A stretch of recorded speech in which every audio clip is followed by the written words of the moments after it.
Hello guys and welcome back to the Maths and Physics blog. Today we're going to go over the Biot-Savart law with current density for line surfaces and volume included. So what is the Biot-Savart law? It's one of the most fundamental laws in magnetostatics, and it lets us, so the way to imagine it is let us split up a length of wire which is carrying a current into little segments of delta L, and each located at a distance of r prime away from the origin. Then we can calculate the magnetic field of each segment below using this equation. And as you can see, like if you watch the Coulomb law video, we have this vector divided by the absolute value of the vector squared, cubed, to give us the direction and also the magnitude of it. And then if we make each segment, this delta L, super small, then we can simplify it to get d of our dB with respect to r, so just the differentiate version of it gives us this volume here, and this is the magnetic field. This is the Biot-Savart law. But what happens if we have we have a really long continuum of current, or a lot of things produce a magnetic field? What happens to the magnetic field? Well, this is where this slide comes in. So like we mentioned in Coulomb law video, what happens if you had a large amount of current?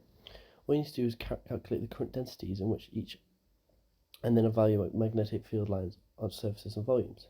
So like we did with our charge density, we can just do the same with the current density. So we know that current is just a measure of coulombs passing a point per second.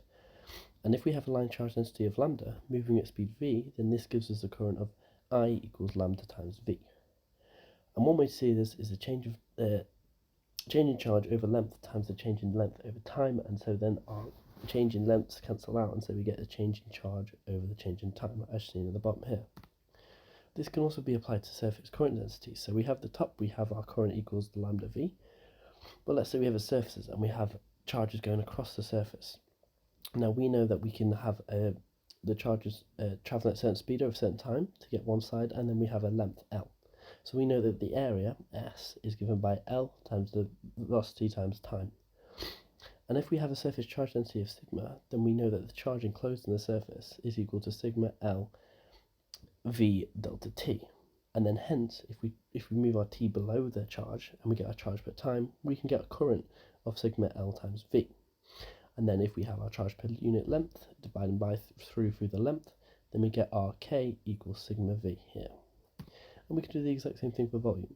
So if we have a volume current density, or charge per unit area, and we think about the same way as we thought through the surface area, then we have this cross-sectional area and we have a velocity moving across it. And so we get the area to be V times the area times delta T.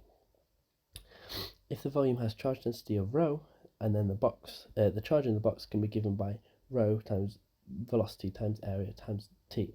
And like we did before, if we divide through by the time, then we get the current equals rho times V times S. And then we have to divide through by the area to get that the J, or the volume current density, is rho times the velocity of the current. Now this can all be wrapped up into a table here, and it's much easier to read it like this. So the way we get current is like what we did to get charge in our charge density. What we do is we integrate current density over the line or the surfaces, and there's an example at the bottom here. So current is equal to the integral of PV ds, or J ds, so integrating over the surface.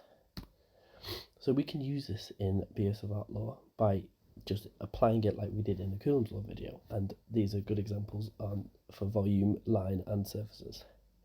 The most general version is the bottom one, the volume one, but you'll see them all in use throughout questions and exams.